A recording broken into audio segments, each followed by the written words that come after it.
ജോബി സൈസിൻ്റെ പുതിയൊരു വീഡിയോയിലേക്ക് എല്ലാവർക്കും സ്വാഗതം. ഇന്ന് നമ്മൾ പുതിയൊരു ട്രിപ്പ് അനൗൺസ് ചെയ്യാനാണ് പോകുന്നത്. പുതിയൊരു ട്രിപ്പ് എന്ന് പറഞ്ഞാൽ നമ്മൾ സെൻട്രൽ ഏഷ്യയിലോട്ടാണ് നമ്മൾ പ്ലാൻ ചെയ്യുന്നത്.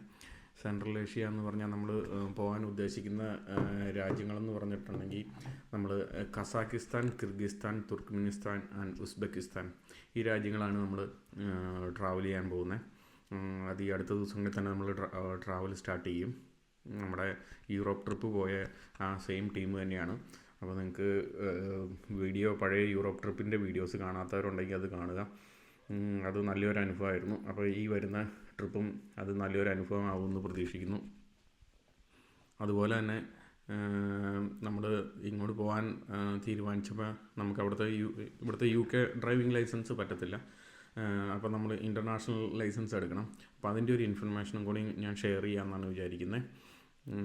അതിന് നമ്മൾ ഇവിടെയാണെങ്കിൽ IDP എന്നും പറഞ്ഞ് പെർമിറ്റാണ് എടുക്കേണ്ടത്. അത് നേരത്തെയൊക്കെ ഇവിടെ പോസ്റ്റ് ഓഫീസിലായിരുന്നു. ഇപ്പം പോസ്റ്റ് ഓഫീസ് വഴിയല്ല ചെയ്യുന്നത്. അത് ചില അലോക്കേറ്റഡ് ഷോപ്പുകളുണ്ട്. ആ ഷോപ്പുകളിലാണ് പോണത്. അത് IDP എന്ന് പറഞ്ഞ് സെർച്ച് ചെയ്തിട്ടുണ്ടെങ്കിൽ ആ സൈറ്റ് കാണിക്കും. ആ സൈറ്റിൻ്റെ ലിങ്ക് ഞാൻ ഇതിൻ്റെ ഡിസ്ക്രിപ്ഷനിലിടാം. അപ്പോൾ അതിൽ കയറിയിട്ട് നിങ്ങൾ താമസിക്കുന്ന ലൊക്കേഷൻ കൊടുത്തു കഴിഞ്ഞാൽ ആ ലൊക്കേഷനിൽ എവിടെയാണ് ഈ ഷോപ്പ് ഉള്ളതെന്ന് കാണിക്കും. എന്നിട്ട് ആ ഷോപ്പിൽ പോയി നമ്മൾ നമ്മുടെ ഡ്രൈവിംഗ് ലൈസൻസ് കൊടുക്കുക, അതോടൊപ്പം ഒരു ഫോട്ടോയും കൊടുക്കുക. അപ്പോൾ നമുക്ക് ഒരു ഇൻ്റർനാഷണൽ ഡ്രൈവിംഗ് ലൈസൻസ് ഒരെണ്ണം, ഒരു കാർഡ് പോലെ, ഒരു ചെറിയൊരു ബുക്ക് പോലെ തരും. ഇതുപോലെയുള്ളത് തരും. അതിൻ്റെ അകത്തുണ്ടാവും നമുക്ക് ഏത് വണ്ടി ഡ്രൈവ് ചെയ്യാം. അതുപോലെ ഓരോ രാജ്യവും നമ്മൾ അവിടെ ചെന്ന് കഴിയുമ്പോൾ നമ്മൾ ഏത് രാജ്യത്താണ് പോകണമെന്ന് അവിടെ പറയണം. അത് പറയണമെന്ന് പറഞ്ഞു കഴിഞ്ഞാൽ ഒരു കോഡ് ഫോമാണ്. അതും ആ സൈറ്റിൽ തന്നെയുണ്ട്. ഇതിൽ നോക്കുന്ന IDPയുടെ സൈറ്റ്, ഇൻ്റർനാഷണൽ ഡ്രൈവിംഗ് ലൈസൻസിൻ്റെ സൈറ്റിലുണ്ട് നമുക്ക് ഏത് കോഡാണ് അവിടെ പറയേണ്ടതെന്നുള്ളത്. നമ്മൾ ഈ രാജ്യത്തൊക്കെ പോകാനുള്ള കോഡ് ഏതാണെന്ന് ഞാൻ നോക്കിയിട്ട് ഡിസ്ക്രിപ്ഷനിൽ ഇട്ടേക്കാം. അതും ഉണ്ടാവും ഡിസ്ക്രിപ്ഷനിൽ. ഞാൻ മറന്നുപോയി ഏതാണ് കോഡെന്ന്. 1948 അങ്ങനെ എന്തോ ആണെന്ന് തോന്നുന്നു. ഞാൻ മറന്നുപോയി. എനിവേ അത് ഞാൻ ഡിസ്ക്രിപ്ഷനിൽ ഇട്ടേക്കാം. പിന്നെ ഉള്ളതെന്ന് പറഞ്ഞാൽ ഈ രാജ്യങ്ങളിലൊന്നും ഇന്ത്യൻ പാസ്പോർട്ട് ഉള്ളവർക്കാണെങ്കിൽ വിസ വേണ്ടാത്ത രാജ്യങ്ങളാണ്. ഈവൻ ബ്രിട്ടീഷ് പാസ്പോർട്ടാണെങ്കിലും എനിക്ക് തോന്നുന്ന മിക്ക രാജ്യങ്ങളിലും വിസ വേണ്ട. അതിൽ കിർഗിസ്ഥാനോ റഷ്യയുടെ ബോർഡറുള്ള ഏതോ ഒരു രാജ്യത്ത് വേണം എന്ന് തോന്നുന്നു. അതിൻ്റെ കൂടുതൽ ഡീറ്റെയിൽ നോക്കണം. പക്ഷേ ഇന്ത്യൻ പാസ്പോർട്ടാണെങ്കിൽ മിക്ക രാജ്യങ്ങളിലും ഈ രാജ്യങ്ങളിൽ വേണ്ട. നിങ്ങളത് ക്രോസ് ചെക്ക് ചെയ്യുന്നത് നല്ലതായിരിക്കും സൈറ്റിൽ കയറി. പിന്നെ ഉള്ളതെന്ന് പറഞ്ഞിട്ടുണ്ടെങ്കിൽ നമ്മൾ പോകാൻ പ്ലാൻ ചെയ്തപ്പോൾ നമ്മൾ GBP, അതായത് നമ്മുടെ ഇവിടുത്തെ പൗണ്ട് കൺവേർഷൻ റേറ്റാണ് നമ്മൾ നോക്കിയത്. പൗണ്ട് കൺവേർഷൻ റേറ്റ് എന്ന് പറഞ്ഞാൽ ഓരോ രാജ്യത്തും ഇപ്പോൾ എന്താ പറയുക, നമ്മളിവിടുന്ന് പോകുന്നത് വയ തുർക്കിയാണ്, ടർക്കി വഴിയാണ് പോകുന്നത്. സോ ടർക്കി വഴി പോകുന്നതുകൊണ്ട് നമ്മളവിടെ ഫ്ലൈറ്റ് ഫസ്റ്റ് സ്റ്റോപ്പ് ഇവിടുന്ന് സ്റ്റാൻസ്റ്റഡിൽ നിന്നാണ് നമ്മൾ പോകുന്നത്. സ്റ്റാൻസ്റ്റഡ് ടു തുർക്കി ടു സെൻട്രൽ ഏഷ്യയാണ് നമ്മൾ പോകുന്നത്. അപ്പോൾ ഈ തുർക്കിയിൽ നമ്മൾ കുറച്ച് സമയം സ്പെൻഡ് ചെയ്യുന്നുണ്ട്. അവിടെ ഹാദിയ സോഫിയ എന്ന് പറയുന്നത് നമ്മുടെ ഓൾഡ് പള്ളിയിൽ അവിടെ പോകുന്നുണ്ട്. അപ്പോൾ അത് ഭയങ്കര കുറേ ഹിസ്റ്ററിയുള്ള ഒരു പള്ളിയാണ്. അപ്പോൾ അതുകൊണ്ട് തന്നെ അവിടെ ഒന്ന് വിസിറ്റ് ചെയ്യുന്നുണ്ട് ഇതിൻ്റെ ഇടയ്ക്ക്. കാരണം അവിടെ ഒരു നല്ലൊരു സ്റ്റോപ്പ് ഓവർ ടൈം നമ്മളങ്ങനെ ടിക്കറ്റ് ബുക്ക് ചെയ്തു. അപ്പം അങ്ങനെ അത് കാണാനും പറ്റും. അപ്പം ഞങ്ങളങ്ങനെ ടിക്കറ്റ് ബുക്ക് ചെയ്തപ്പോൾ അത്യാവശ്യം ടിക്കറ്റ് ചീപ്പായിട്ട് കിട്ടുകയും ചെയ്തു. അപ്പോൾ അവിടെയെന്ന് പറഞ്ഞിട്ടുണ്ടെങ്കിൽ നമ്മുടെ ഇവിടുത്തെ ഒരു പൗണ്ട് കൊടുത്തിട്ടുണ്ടെങ്കിൽ ഏകദേശം 41 ടർക്കിഷ് ലിറയാണ് കിട്ടുന്നത്. നിങ്ങളുടെ ഇൻഫർമേഷന് വേണ്ടിയാണ് ഞാൻ ഈ പറയുന്നത്. അതുപോലെ തന്നെ കസാക്കിസ്ഥാനാണെങ്കിൽ ഇവിടുത്തെ 1 പൗണ്ട് കൊടുത്തിട്ടുണ്ടെങ്കിൽ 575 കസാക്കിസ്ഥാൻ ടെങ്കെ എന്നാണ് പറയുന്നത്, അത് കിട്ടും. അതുപോലെ കിർഗിസ്ഥാനിലാണെങ്കിൽ 1 GBP എന്ന് പറഞ്ഞാൽ 110 കിർഗിസ്ഥാൻ സോമാണ്. പിന്നെ തുർക്ക്മെനിസ്ഥാനിലാണെങ്കിൽ 1 GBP ഗ്രേറ്റ് ബ്രിട്ടൻ പൗണ്ട് എന്ന് പറഞ്ഞാൽ 4.45 തുർക്ക്മെനിസ്ഥാൻ മനത്താണ്. പിന്നെ ഉസ്ബെക്കിസ്ഥാനിലാണെങ്കിൽ അഗെയിൻ 1 GBP എന്ന് പറഞ്ഞു കഴിഞ്ഞാൽ ഏകദേശം 16,065 ഉസ്ബെക്കിസ്ഥാൻ സോമാണ് വരുന്നത്. അപ്പം ഉസ്ബെക്കിസ്ഥാനിലൊക്കെ പോയി എന്തെങ്കിലുമൊക്കെ കഴിക്കണം എന്നുണ്ടെങ്കിൽ ലക്ഷങ്ങൾ പേ ചെയ്യേണ്ടി വരും. അങ്ങനെയാണ് ഈ രാജ്യങ്ങളിലെ എന്താ പറയുക പൗണ്ടിൻ്റെ ട്രാൻസ്ഫർ റേറ്റ്. ഇന്ത്യൻ റുപ്പീസ് എങ്ങനെയാണെന്ന് എനിക്ക് കറക്റ്റ് അറിയില്ല, ഞാനത് ചെക്ക് ചെയ്തില്ല.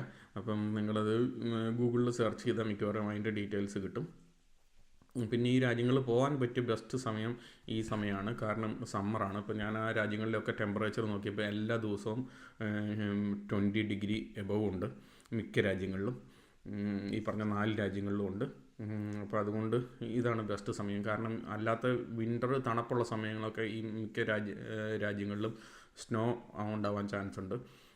അപ്പോൾ സ്നോ ഉള്ളപ്പോൾ നമുക്ക് ഒത്തിരി ട്രാവൽ ബുദ്ധിമുട്ടായിരിക്കും. ഇപ്പോൾ നമ്മുടെ പ്ലാൻ എന്ന് പറഞ്ഞു കഴിഞ്ഞാൽ നമ്മളെന്നും ചെയ്യുന്ന പോലെ എവിടെയെങ്കിലും ഫ്ലൈറ്റ് ചെന്ന് ഇറങ്ങി അവിടുന്ന് വണ്ടിയെടുത്ത് മൊത്തം റോഡ് വഴി ട്രാവൽ ചെയ്യുക എന്നുള്ളതാണ് നമ്മുടെ നോർമലി ഉള്ള രീതി. അപ്പോൾ അത് തന്നെയാണ് ഈ രാജ്യത്തും നമ്മൾ അവലംബിക്കാൻ ഉദ്ദേശിക്കുന്നത്. അപ്പോൾ റോഡ് വഴിയുള്ള ഒത്തിരി സീനറികൾ കാണാം, അപ്പം ഒത്തിരി ആൾക്കാരുമായിട്ട് ഇൻട്രാക്ട് ചെയ്യാം, വെറൈറ്റി ഫുഡ് ട്രൈ ചെയ്യാം. അപ്പം നല്ലൊരു എക്സ്പീരിയൻസ് പ്രതീക്ഷിക്കുന്നുണ്ട്. അപ്പോൾ എല്ലാവരും ജോബി സൈസ് സബ്സ്ക്രൈബ് ചെയ്യുക, അതുപോലെ കണ്ടിന്യൂ വാച്ച് ആൻഡ് സപ്പോർട്ട്. നിങ്ങളിങ്ങനെ സപ്പോർട്ട് ചെയ്യുമ്പോഴാണ് നമുക്ക് പുതിയ പുതിയ വീഡിയോസ് എല്ലാം ചെയ്യാൻ പറ്റുന്നതും നല്ല നല്ല യാത്രകൾ ചെയ്യാൻ പറ്റുന്നതും ഒക്കെ.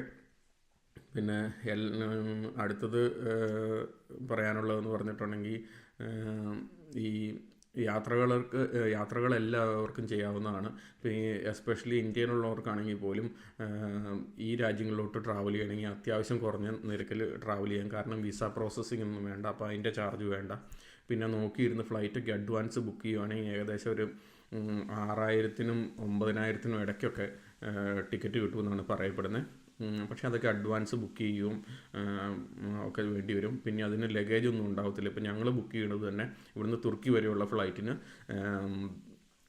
ഏകദേശം 8 കിലോയേ ലഗേജ് ഉള്ളൂ. അപ്പോൾ ട്രാവൽ ചെയ്യുമ്പോൾ എപ്പോഴും മിനിമൽ ട്രാവൽ പാക്കിങ് മിനിമലാക്കുക എന്നുള്ളതാണ്. അതാണ് നമ്മൾ സാധാരണ എന്നും ചെയ്യുന്നത്. കാരണം ഇതെല്ലാം ക്യാരി ചെയ്ത് പോവുക എന്ന് പറഞ്ഞു കഴിഞ്ഞാൽ ഭയങ്കര ബുദ്ധിമുട്ടാണ്. അപ്പം മാക്സിമം ഐറ്റംസ് കുറയ്ക്കുക, ഡ്രസ്സുകൾ അതിന് പറ്റിയ ഡ്രസ്സുകൾ പർച്ചേസ് ചെയ്യുക. ഇപ്പോൾ ചില ട്രൗസേഴ്സൊക്കെ ഉണ്ട്, അതൊക്കെയാണെങ്കിൽ നമുക്ക് 3-4 ദിവസമൊക്കെ ഇടാവുന്ന ട്രൗസേഴ്സ് ഉണ്ട് ട്രാവൽ ചെയ്യുമ്പോൾ. കാരണം അതിൽ വേർപ്പൊന്നും പിടിക്കില്ല, അപ്പോൾ സ്മെല്ലൊന്നും ആവത്തില്ല. അപ്പോൾ അങ്ങനെയുള്ള ട്രൗസേഴ്സൊക്കെ നോക്കി വാങ്ങാവുന്നതാണ്. പിന്നെ പറയാനുള്ളതെന്ന് പറഞ്ഞു കഴിഞ്ഞാൽ നമ്മളവിടെ വണ്ടി റെൻറ്റിനെടുത്താണ് ഇത് ചെയ്യുന്നത്. അപ്പോൾ വണ്ടി റെൻറ്റിനെടുക്കുമ്പോൾ എല്ലായിടത്തും സൂക്ഷിച്ച് എടുക്കുക എന്നുള്ളതാണ് എനിക്ക് പറയാനുള്ളൂ. പിന്നെ ഞാൻ കഴിഞ്ഞ പ്രാവശ്യം കാനഡയിൽ പോയപ്പോൾ ചെയ്ത വണ്ടി റെൻറ്റിനെടുത്ത ആപ്പിനെ പറ്റി ഞാൻ ആ വീഡിയോയിൽ പറഞ്ഞിട്ടുണ്ടായിരുന്നു. നമ്മളന്ന് ഉപയോഗിച്ച ആപ്പെന്ന് പറഞ്ഞിട്ടുണ്ടെങ്കിൽ ഈ ആപ്പാണ്, ടൂറോ എന്ന് പറഞ്ഞ ആപ്പാണ്. അത് ഈ ഏഷ്യൻ രാജ്യങ്ങളിലൊന്നും ഇല്ലയെന്ന് തോന്നുന്നു, പക്ഷേ യൂറോപ്പിലൊക്കെ മിക്ക രാജ്യങ്ങളിലും ഞാൻ അമേരിക്കയിലും കാനഡയിലും കണ്ടു. കാനഡയിൽ ഞാൻ അങ്ങനെയാണ് വണ്ടി എടുത്തത്. അത് നല്ല വർത്തായിരുന്നു. 10-14 ദിവസത്തേനും കണ്ടാണ് ഞാൻ കാനഡയിലെടുത്തത്. അത് വലിയ എക്സ്പെൻസീവ് ഒന്നും അല്ലായിരുന്നു. അപ്പോൾ ഇത്രയൊക്കെയാണ് നിലവിൽ പറയാനുള്ളൂ. ബാക്കിയുള്ള കാഴ്ചകളും എല്ലാം ഇൻഫർമേഷൻസും എല്ലാം വരുന്ന വീഡിയോകളിൽ ഷെയർ ചെയ്യാം. അപ്പോൾ കണ്ടിന്യൂ വാച്ചിങ്. Thank you.